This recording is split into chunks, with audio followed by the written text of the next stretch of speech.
आज के लेक्चर में हम लाइसोसोम के बारे में डिस्कस करते हैं। तो चलें आज स्टार्ट करते हैं कि लाइसोसोम वर्ड लाइसोसोम की बात करें तो लफ्ज़ लाइसोसोम जो है वो consist of two word. First word lyso means digestive and some means body. So इसी मीनिंग की वजह से हम लाइसोसोम को डाइजेस्टिव बॉडी भी कहते हैं, क्योंकि ये वो बॉडी होती है जो इंट्रासेल्यूलर डाइजेशन में मदद देती है। इसी लाइसोसोम को lysosome also called Golgi vesicles कहते हैं। लाइसोसोम का दूसरा नाम ये भी है कि उसको हम गोल्जी वेजिकल कहते हैं। क्यों कहते हैं? क्योंकि गोल्जी वेजिकल इसलिए कहते हैं क्योंकि प्रोड्यूस्ड बाय गोल्जी, क्योंकि गाल्जी के थ्रू बनी है, गाल्जी ने उसे प्रोड्यूस किया है, इसीलिए उसको गोल्जी वेजिकल कहते हैं। इसके बाद हम नेक्स्ट पॉइंट हमारी डिस्कवरी है। तो लाइसोसोम डिस्कवर्ड बाय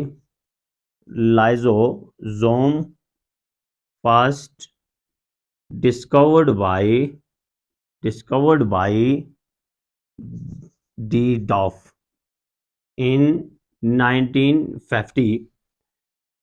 लाइसोसोम को सबसे पहले डिडॉफ नामी संस्थान ने 1950 में डिस्कवर्ड किया था। किधर डिस्कवर्ड किया था? इन लेवर सेल के अंदर डिस्कवर्ड किया था। आप किसके? रेट के लेवर सेल के अंदर उसने सबसे पहले लाइसोसोम को डिस्कवर्ड किया है। नेक्स्ट पॉइंट हमारी जो है वो है डेफिनेशन। तो डेफिनेशन हम कह सकेंगे कि lysosome is a tiny vesicle single membranous body present in cytoplasm of cell।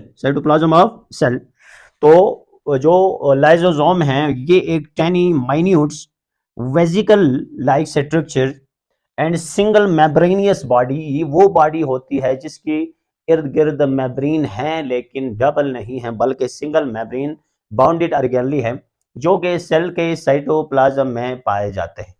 उस किस्म के ऑर्गेनली को हम क्या नाम देंगे? Called lysosome.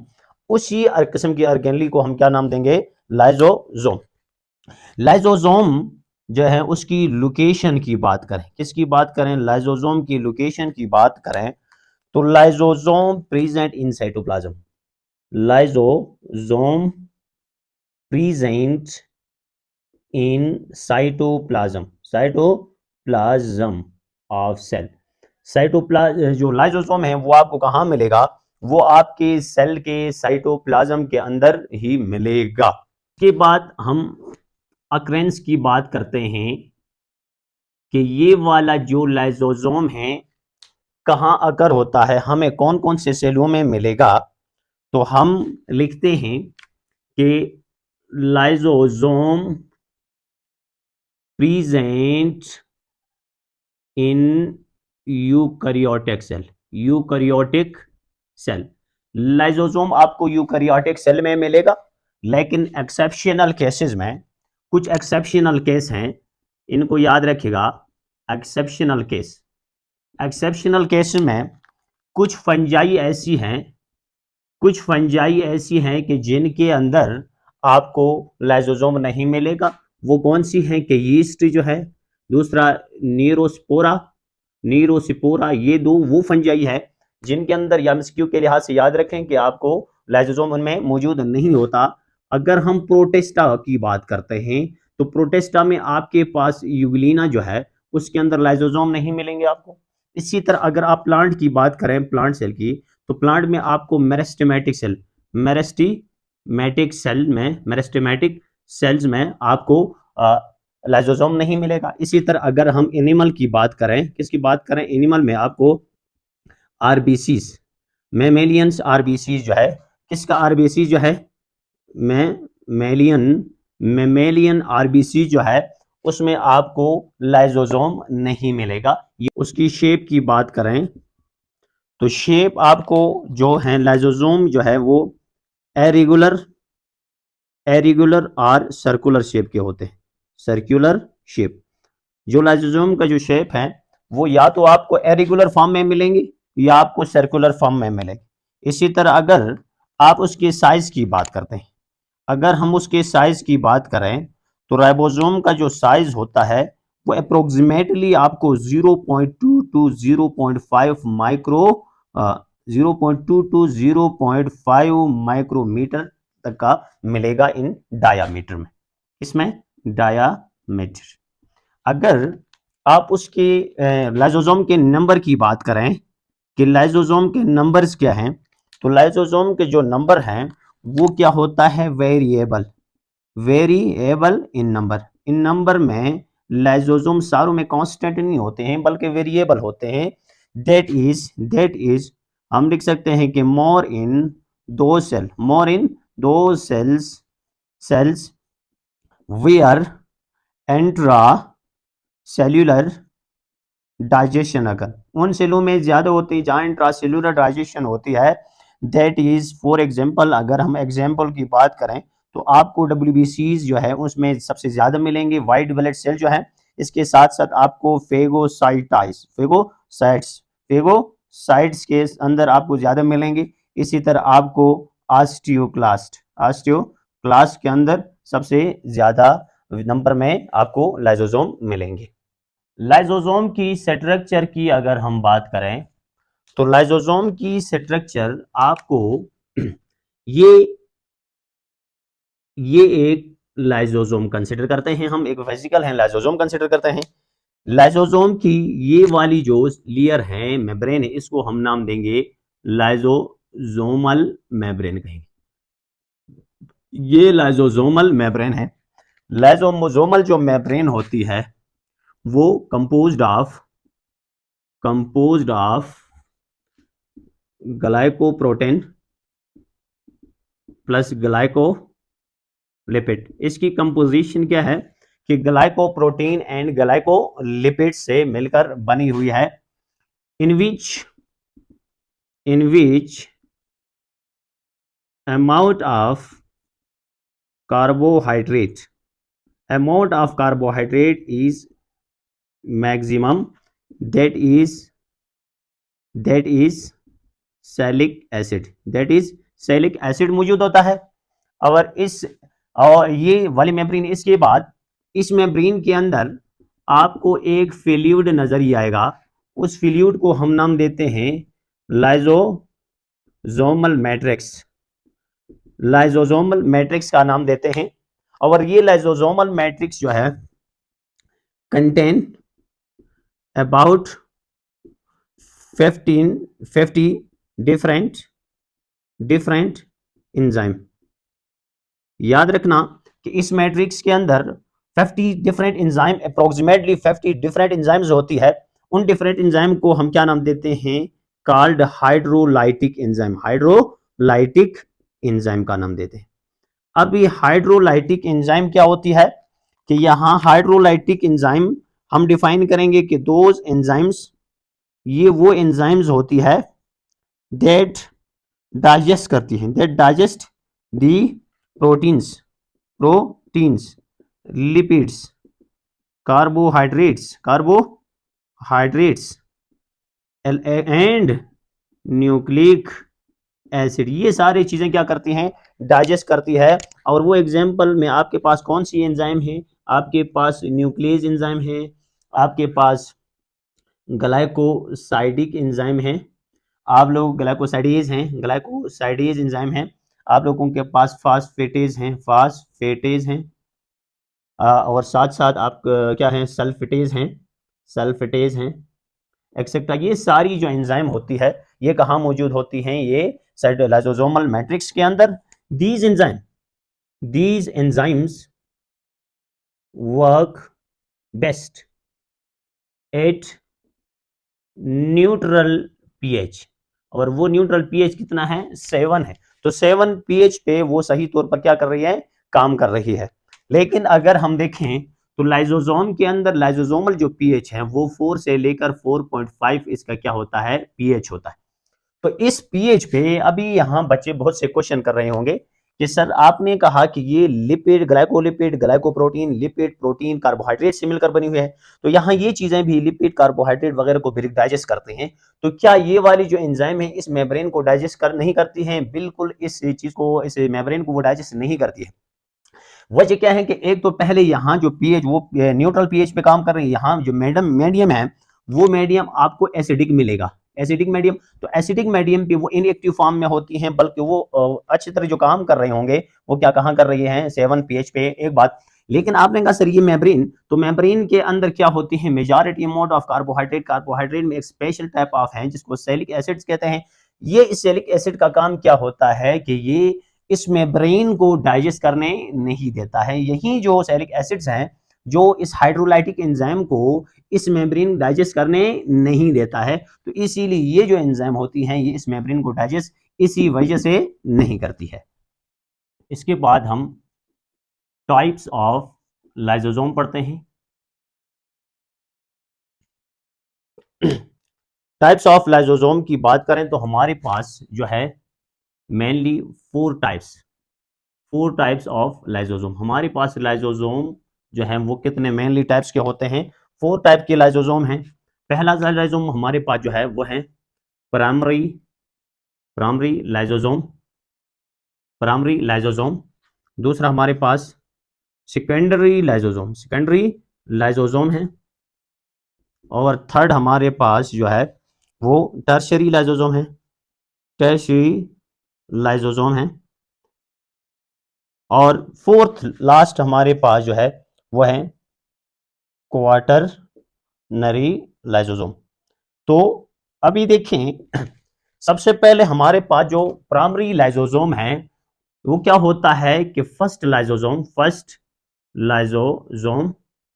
That are formed from Golgi. ये पहला लाइसोसोम है जो गोल्जी से बना है। इसके पास क्या होती है, कंटेन एंजाइम। इसके अंदर भी क्या होती हैं भाई, कंटेन एंजाइम। कौन सी एंजाइम होती हैं, उसके अंदर हाइड्रोलाइटिक एंजाइम होती है, हाइड्रोलाइटिक एंजाइम होती है। लेकिन वो एंजाइम किस फॉर्म में होती हैं, इनएक्टिव एंजाइम होती है, इनएक्टिव एंजाइम। ये जो एंजाइम होती है क्या है, इनएक्टिव एंजाइम होती है। और इनएक्टिव एंजाइम होने की वजह से क्या होती है कि ये नट इन्वॉल्व इन डाइजेशन, ये डाइजेशन में मदद नहीं देती। तो ये प्राइमरी लाइसोसोम, ये वो लाइसोसोम होता है जो सबसे पहले लाइसोसोम जो गोल्जी से बनता है। और ये वो लाइसोसोम है जिसके अंदर हाइड्रोलाइटिक एंजाइम है, लेकिन हाइड्रोलाइटिक एंजाइम इनएक्टिव फॉर्म में होती है, जिसकी वजह से जो प्राइमरी लाइसोसोम होता है वो डाइजेशन में इन्वॉल्व नहीं होता। इसी वजह से प्राइमरी लाइसोसोम का एक दूसरा नाम है जिसको हम नाम देते हैं इनडाइजेस्टिव लाइसोसोम। उसको क्या नाम देते हैं, इनडाइजेस्टिव लाइसोसोम का नाम देते हैं। इसके साथ साथ नीचे जाए सेकेंडरी लाइसोसोम की बात करते हैं तो हम लिख सकते हैं कि फॉर्म्ड फ्रॉम प्राइमरी लाइसोसोम। ये सबसे पहले कहां से बनता है, प्राइमरी लाइसोसोम से बनता है। इसके अंदर कंटेन एक्टिव एंजाइम, इसके अंदर कौन सी एंजाइम होती हैं, एक्टिव एंजाइम होती हैं।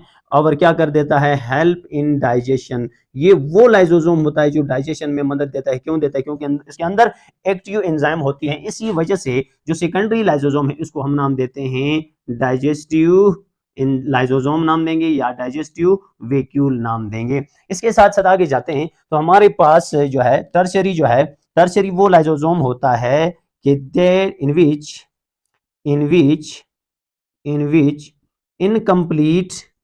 Incomplete digestion occur. इसमें क्या होती है, इनकम्प्लीट डाइजेशन अकर होती है। और जब इनकम्प्लीट डाइजेशन होते हैं, कुछ डिफिशियंसी, कुछ एंजाइम की डिफिशियंसी की वजह से उस चीज के अंदर कुछ चीजें डाइजेशन होती हैं और कुछ फूड पार्टिकल की डाइजेशन नहीं होती है, इसके पास कुछ एक्स्ट्रा बाकी रहती है। इसीलिए इसको हम दूसरा नाम देते हैं also called residual body, also called residue body. इसको हम क्या नाम देंगे, रेजिडुअल बॉडी। टर्शियरी लाइसोसोम का दूसरा नाम है वो रेजिडुअल बॉडी है। क्वाटरनरी में क्या होता है कि help in digestion of cytoplasmic content. ये क्या कर देता है, साइटोप्लाज्मिक कंटेंट्स को डाइजेस्ट करता है, इसीलिए उसको आल्सो कॉल्ड क्या करता है, ऑटोफेगोजोम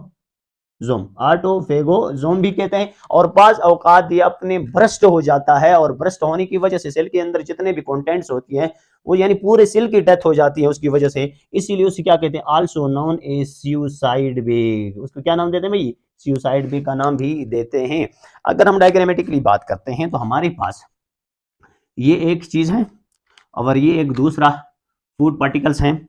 इसको हम इसको हम नाम देते हैं प्राइमरी लाइसोसोम। इसको हम नाम क्या देंगे, प्राइमरी लाइसोसोम। और इसको हम नाम देंगे फूड पार्टिकल्स नाम देंगे। जब फूड पार्टिकल्स और प्राइमरी लाइसोसोम आपस में मिलेंगे, जब फूड पार्टिकल और लाइसोसोम आपस में मिलेंगे तो उसमें आपके पास इस किस्म का एक स्ट्रक्चर बनेगा, फूड पार्टिकल्स और ये, तो इसको हम दूसरी उसमें नाम देंगे कि सेकेंडरी लाइसोसोम। इसको हम क्या नाम देंगे, सेकेंडरी लाइसोसोम। जब प्राइमरी लाइसोसोम और फूड पार्टिकल आपस में मिलेंगे तो मिलने की वजह से उसके अंदर जितने भी एंजाइम होगी वो इनएक्टिव थी, अभी क्या होगी, एक्टिव हो जाएगी और उसको डाइजेस्ट करना स्टार्ट कर देगी। तो इस किस्म के लाइसोसोम को हम क्या नाम देते हैं, कि सेकेंडरी लाइसोसोम। सेकेंडरी लाइसोसोम के बाद आपके पास एक और किस्म का लाइसोसोम बन जाएगा, लेकिन उस लाइसोसोम में कुछ चीजें जो हैं वो वाला फूड पार्टिकल जो था, ये फूड पार्टिकल कहाँ आया है, अभी इधर अंदर ही आया है। तो अभी इसको हम नाम देंगे रेजिड्यूअल बॉडी।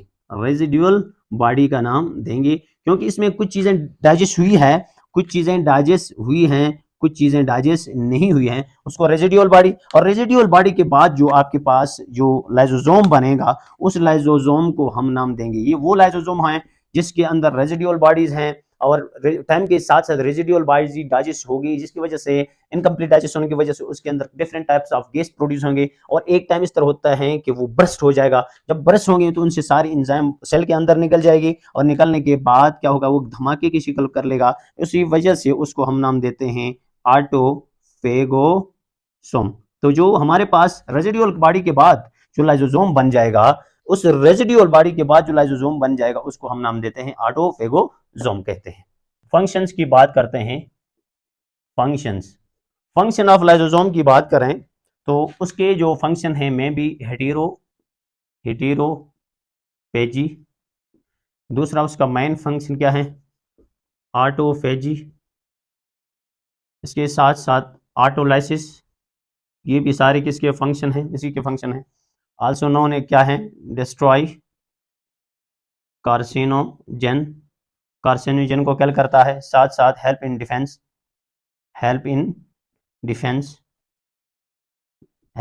डिफेंस। तो सबसे पहले ऑटो हेटेरोफेगी मींस क्या होता है, मींस के digestion of food from outside, बाहर से आया हुआ जो खुराक के पार्टिकल्स होते हैं उनको डाइजेस्ट करना, उस फिनोमेना को क्या कहते हैं, हेटेरोफेजी। और इसके साथ साथ ये क्या कहते हैं कि मींस के digestion of food received from outside से खुराक जब इनसाइड आ जाता है तो वो डाइजेस्ट करता है, उसको क्या कहते हैं, autophagy. Autolysis mean some time क्या करता है कि डाइजेशन ऑफ इटसेल्फ के बाद आप अपने सेल्स को खुद डाइजेस्ट करता है तो उसको क्या कहते हैं, ऑटोलाइसिस। और कार्सिनोजन का मतलब कैंसर कॉजिंग एजेंट, वो एजेंट जो कैंसर काज करते हैं उन्हें कार्सिनोजन कहते हैं। और वहीं जो लाइसोसोम क्या है, लाइसोसोम डिस्ट्रॉय करता है कार्सिनोजन। और डिफेंस का मतलब क्या होता है कि प्रोटेक्टिव नेचर, ये क्या करता है, सेल की प्रोटेक्शन भी करता है, protective in nature. So this is sufficient for you today.